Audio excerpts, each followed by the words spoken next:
Welcome, NAFSA and TLS members, to my interview with Anthonie Wurth. I'm Dr. Holly Carter, and I am chair-elect of the Teaching, Learning, Scholarships Knowledge Community at NAFSA.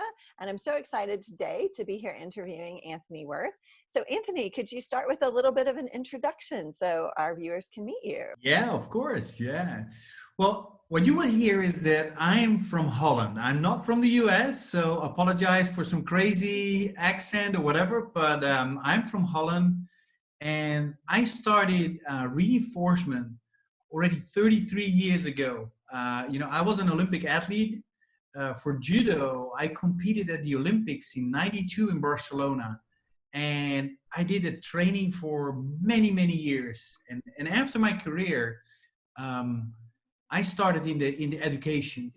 I gave a lot of training, soft skill training, knowledge training, and then I figured out that there's a big difference between the way we train for the Olympics and the way we trained in the business.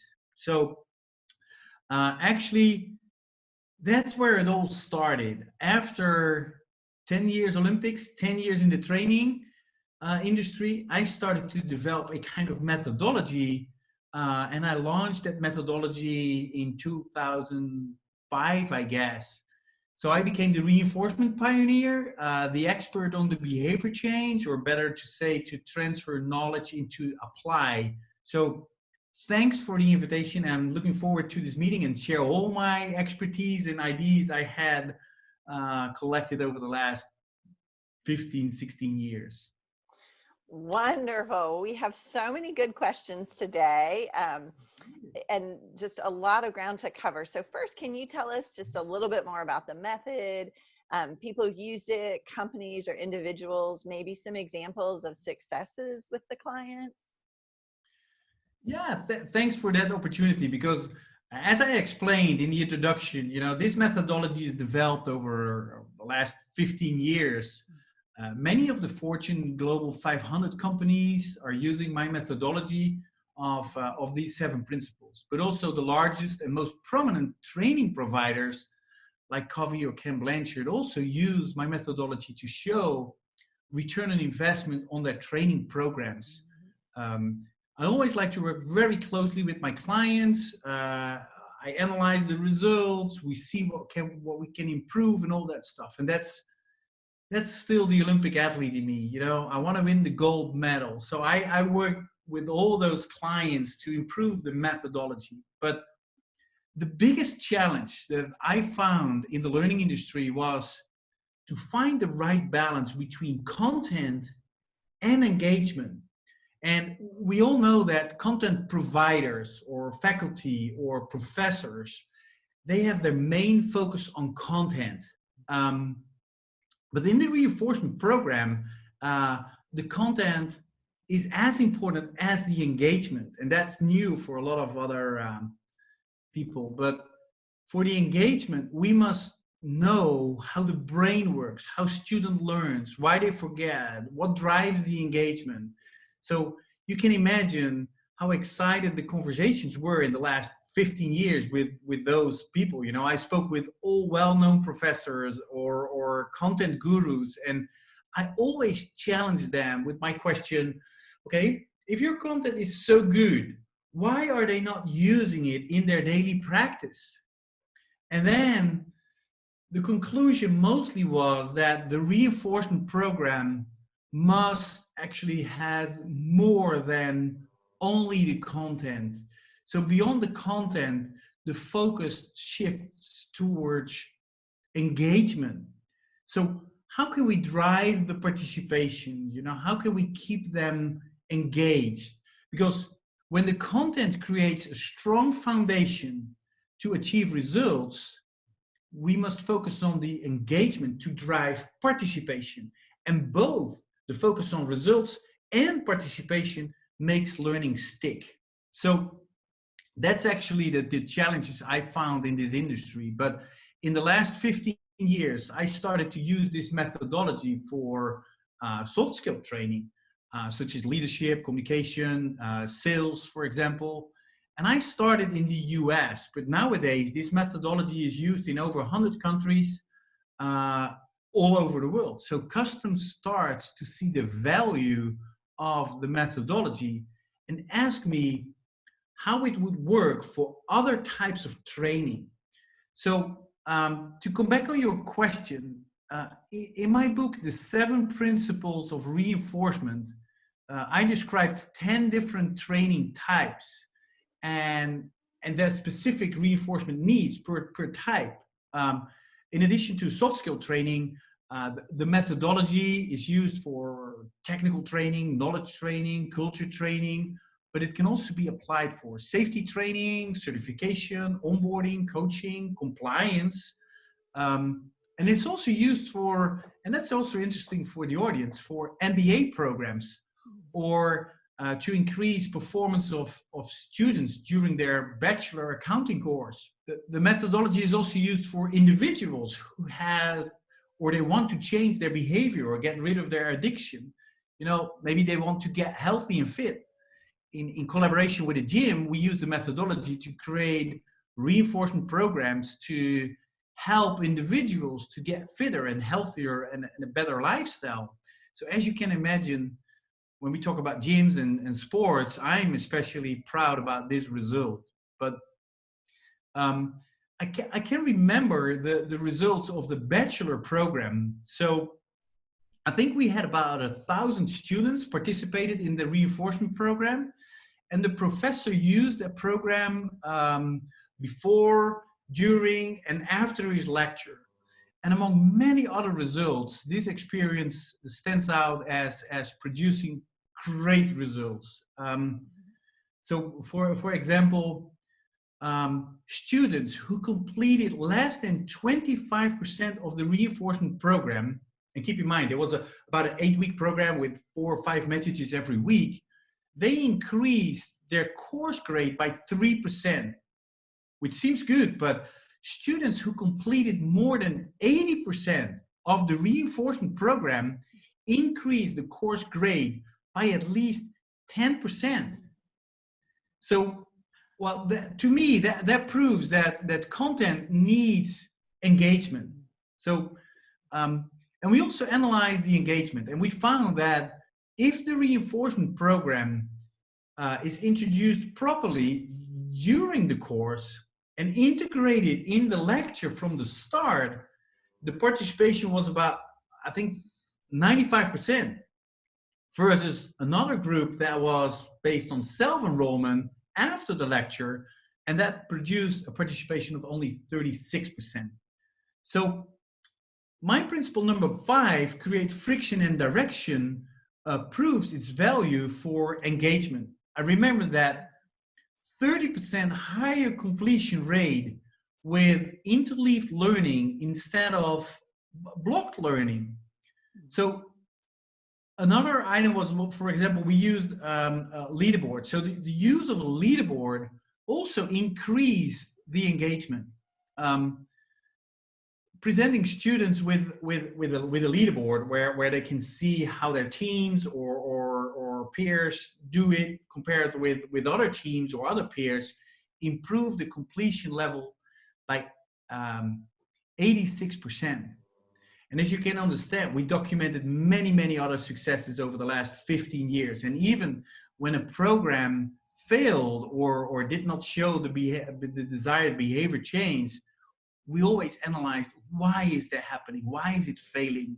So while we're doing that, that makes our methodology stronger and stronger every day. And that's what I like to do. I like to work very closely with your audience to learn and to improve everything as a collaborative team. Excellent. So interesting.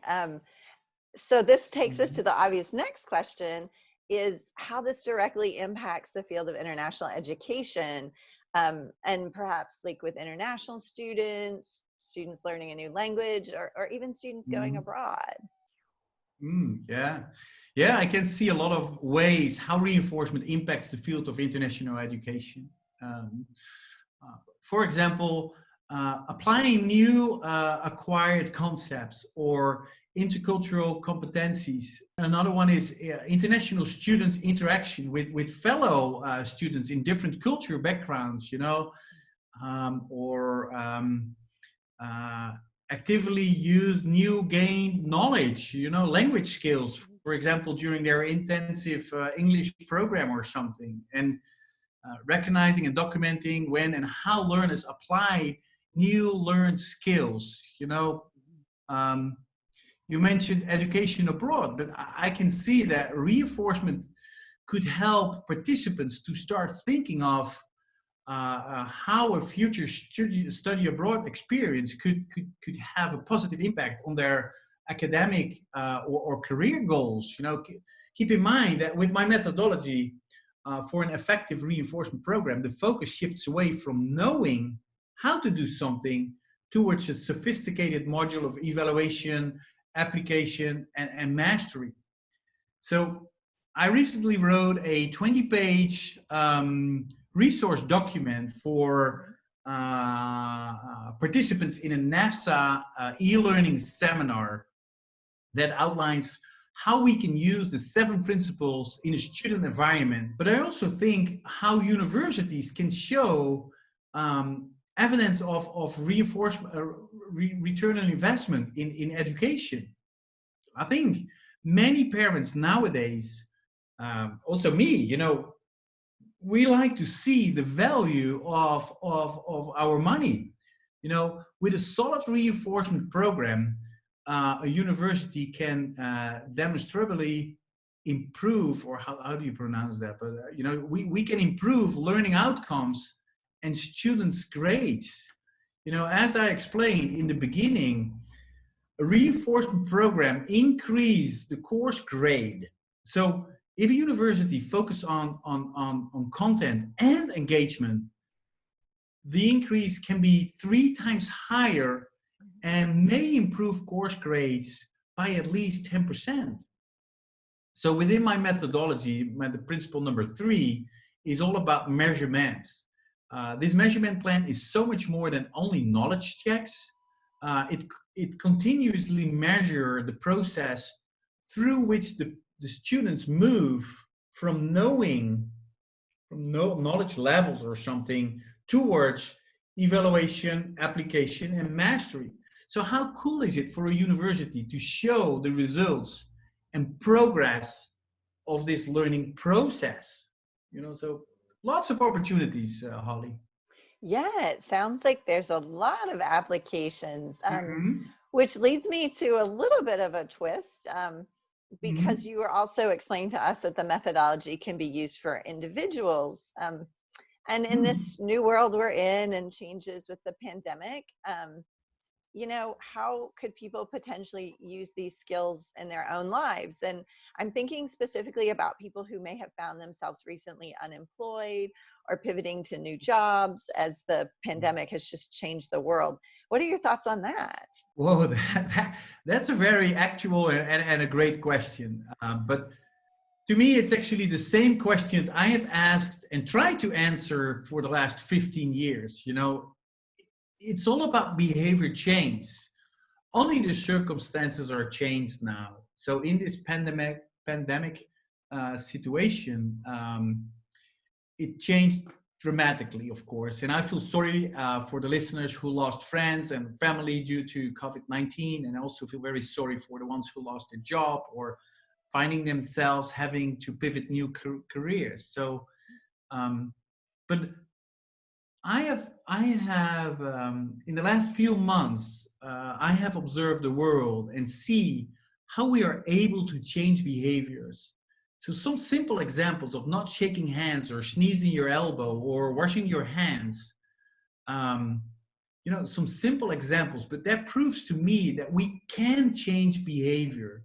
And based on all my studies and also in my book, The 7 Principles of Reinforcement, I know that we need at least 20 repetitions to change our behavior.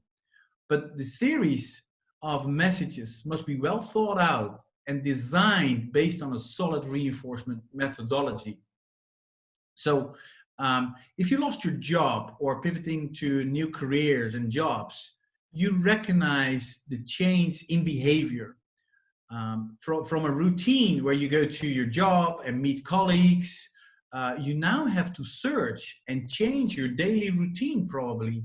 I know it's not easy, and I wish I could help everybody with a new job or a career or a successful career. But I remember that the time that I spoke with Ken Blanchard about situational leadership, or David Allen, about his program Getting Things Done. We spoke about their content, and I asked, how can we be more effective? They both have, as you know, they both have the best modules and wrote bestsellers about their programs or about their approaches. But the most successful reinforcement program is not based on their content or on their approaches. It's the reinforcement program that helps the learner to overcome barriers in using their modules. So keep in mind, I remember that we focused on 5 key behaviors to implement the modules successfully in their daily life, in their daily practice, rather than focusing on the modules itself. So if I twist that a little bit, hopefully you allow me to do that, but if we twist it a little bit, I recommend the listeners who are struggling with the new behavior of finding new jobs or careers to focus on barriers, on why they encounter difficulties. So what's blocking them from search behavior? Or if they don't find a dream job quickly, why are they losing faith? These are the elements that we use for a strong reinforcement foundation. And that's what we use when we focus on results. And hopefully we can find the results and find that new job or new career. So hopefully you can find some solutions and some how would you say that, inspiration for the next period to find your dream job. It's great advice, and I think a lot of our listeners will be excited to hear that. Kind of on those same lines, a lot of us have found ourselves in these new virtual environments, like teaching online, meeting online. We were originally going to do this interview in person, and we've changed now to a Zoom interview. Our students are learning online. So how can your methods help us all get better at these new things? Well, online teaching and online learning is a different game. My methodology is developed to use it before and after a classroom event, or an e-learning event, but mostly used for after or before a classroom event. So in all these years, we have built a lot of expertise how to use the methodology in a virtual environment, because it's after a classroom and then we need to move to the virtual environment. So we build a lot of expertise on that. And I found that in a virtual environment, the engagement drivers are key for the success. So 3 out of the 7 principles are based on engagement. So what you need to understand is that the human brain is 2% of our body weight, but it sucks about 20% of our total energy. So our brains are built to find easy solutions, to take shortcuts. And actually, our brains are made to be lazy. So in a virtual environment, we must challenge the brains to be active and continuously work on participation. And that is something what I've learned over all those years. So actually, there are 3 ways to do that. Firstly, we need to find the right balance between sending information and asking questions, where learners need to act. So between 35 and 70% of your program, of your reinforcement program, needs to consist of questions. So I personally prefer always around about 55% questions to activate the brains, but think beyond knowledge checks. and also include reflection questions. For example, hey, what are the experience of the student, or evaluation questions, what worked well, or what was the value.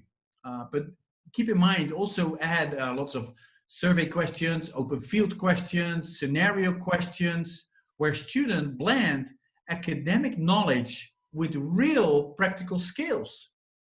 So that are excellent ways to achieve the right balance and drive engagement, of course. A second thing, what we found while we are moving into this virtual environment, is that we need to create friction and direction. And this is outlined in my principle number 5 of my methodology. But we don't want to lose the student because there is too much friction, because if you have that, they get lost.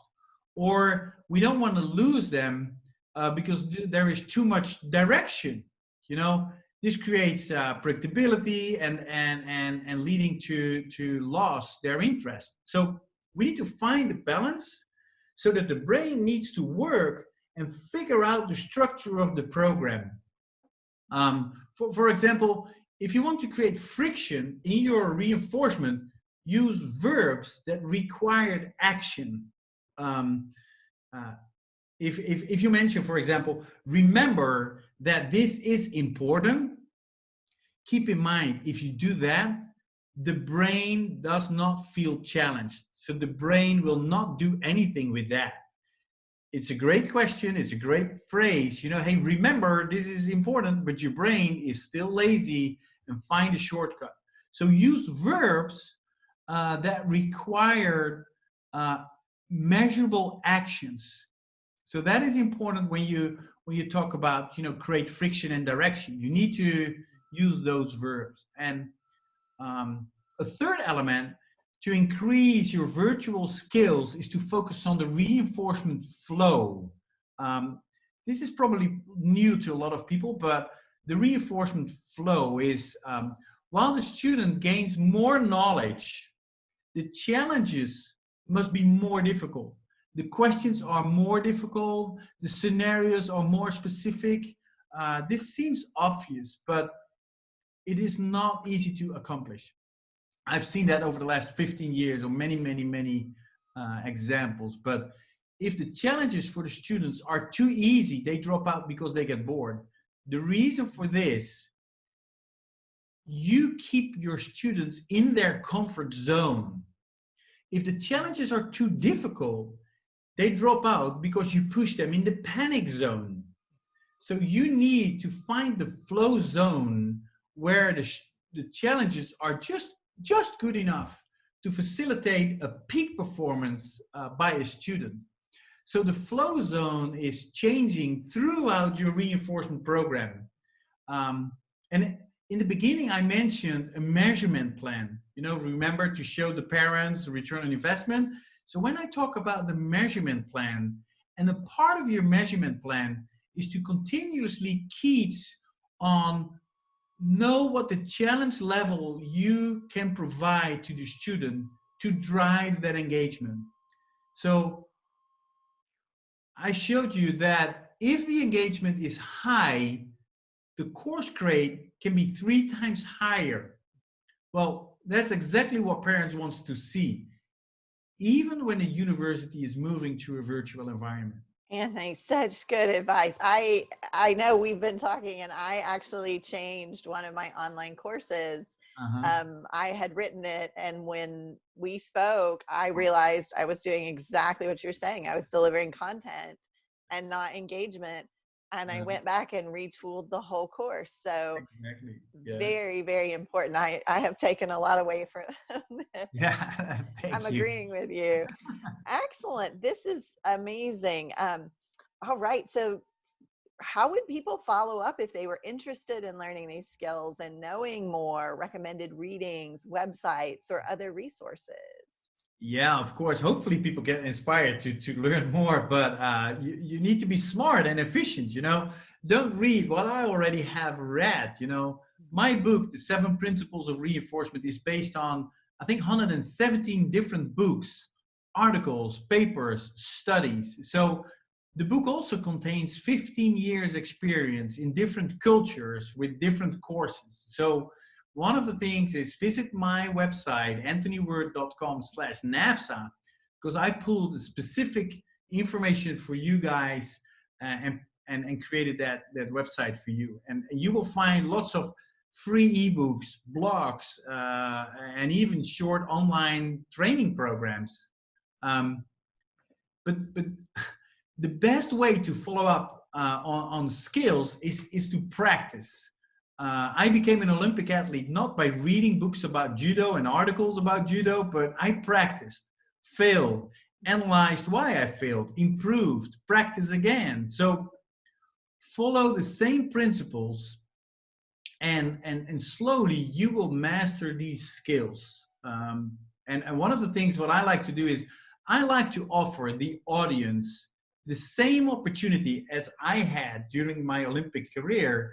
Is I want to offer you the same opportunity during a special virtual workshop for NAFSAs. You know, during this program, you will learn and practice and also master all 7 principles, plus a reinforcement design process. So if you're interested in participation in these virtual workshops, I especially designed for you guys for the international educations. Please visit again the website anthoniewurth.com/NAFSA. You will see some dates, some valuable information, how the program is set up, but also some dates where you can still participate.